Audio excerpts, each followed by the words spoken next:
Arratsaldeon, ongi etorriak bizitzako prentzaurrekora.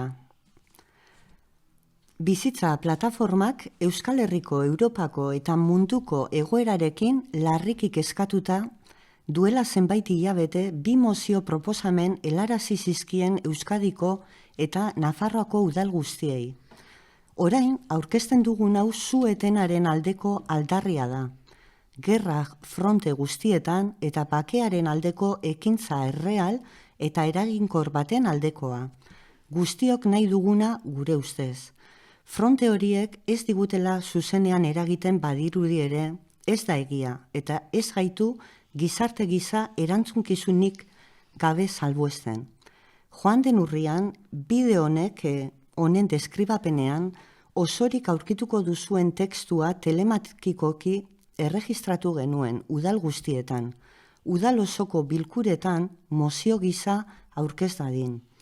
Udal bakoitzeko araudiak desberdinak dira eta gehienek ez dute elkarte baten proposamenak osoko bilkurara eramateko legezko betebeharrik, baina haien eskun zegoen eta dago oraindik proposamena jasotzea, hitz egitea, eztabaidatzea eta jarrera hartzea. Jarraian, mozio honen tekstua eta gure udaletan izan duen erantzuna zehatzago azalduko ditugu.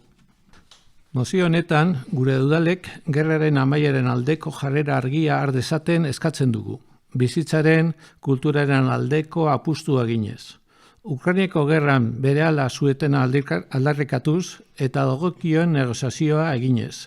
NATOren desegitzea, nahitaezko zerbitzu militarra eta Espainiako erresumaren gobernuak onartzen duen aurrekontu militarraren aragotzea aurrez aurre salatuz. Eta Gazako genozidioaren beraiaz gitxiztea, herri palestinaren aurkako erasoak bertan bera ustea eta bere eskubideak itzultzea exigituz. Laburbilduz, herrialde eta kulturak asaldatzen dituen eta zaindu nahi omen duten planetaren zuntzitzaren mehatxu dakarren heriotzaren kulturaren amaiera eskatzen da, eta bizitzaren kultura baten alde egitea. Orain, izugarrikeria bideratutako baliabide horien bidez finantziatuta. Gerrari buruzko mozio proposamen honen amaieran, gure udalek adierazpen instituzional hori Madrilko diputaduen kongresurako EAE eta Nafarroako ordezkariei igortzea eskatzen egiten da. Erreserba handiak ikusi ditugu eta oro har alderdi eta kargo publikoaren jarrera defensiboa oso nabarmena da.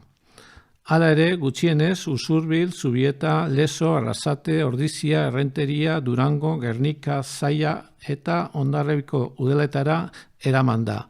Eta Zubietan eta Ordizian onartu eginda. Azken honetan, bigarren txanda batean, alkatearen kalitatezko botoarekin.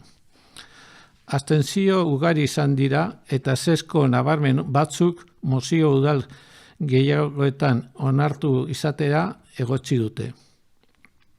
1996ko NATO-ri buruzko erreferenduna eta nahitaezko soldadutza amaitu zuten 1990ko hamarkadako insumiso mugimendu handia gogoratuz, harritu egiten gaitu bere garaian gizarte mugimendu horiek babesten zituztenak esan zutenek gaur egun mozio hau argudiatzea, abstenitzea edo eskutatzen saiatzea, osoko bilkuretara eraman gabe.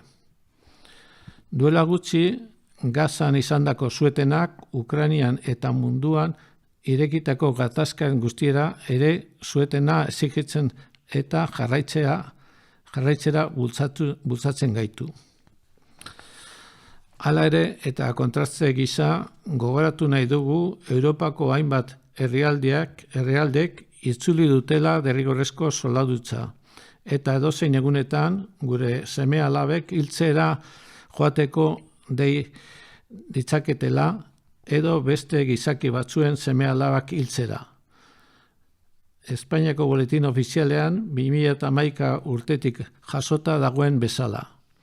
Berriro diot, gure seme-alabak beste gizaki batzuen seme-alabak hiltzera edo hiltzera izateko deitu ditzakete. Gerran gaude, mundu mailako gerra hibridoan, fronte askorekin eta aurrekaririk gabeko mailetara igotzeko arrisku handiarekin, giza historian pilatutako izugarrikeria guztiak gaindituz. Gerra konbentzionala etxeko atean dugu, eta gerra ez konbentzionala etxe barruan. Gezurretan eta desinformatzen ari dira, gezurra esaten digute sistematikoki. Egoera horretan bizitza plataformak gure tokiko erakundeen atea jotzeari ekin dio. Hau da, Euskadiko eta Nafarroako udalen atea. Esan behar dugu, jasotako erantzunak oraingoz behintzat ez gaituela harritzen, baina oso argigarria da. Lehenik eta behin egiaztatu ahal izan dugu, eta beraz salatu behar dugu, edozein erakunderekin harremanetan jartzeko edozein ahalegin egiaztapen digital eta administratiboen oztopoen jinkana oso bat bihurtu dela. Mozio proposamen honek udaletan izan duen oihartzunari dagokionez jakinarazi behar dugu gehienak ez dutela ez da osoko bilkurara eraman ere. Horrelako mozio bat osoko bilkurara eramateari uko egiteko, ezin dugu udal alkate eta zinegotzi askok argudiatutako aitzakien zerrenda aipatu gabe utzi.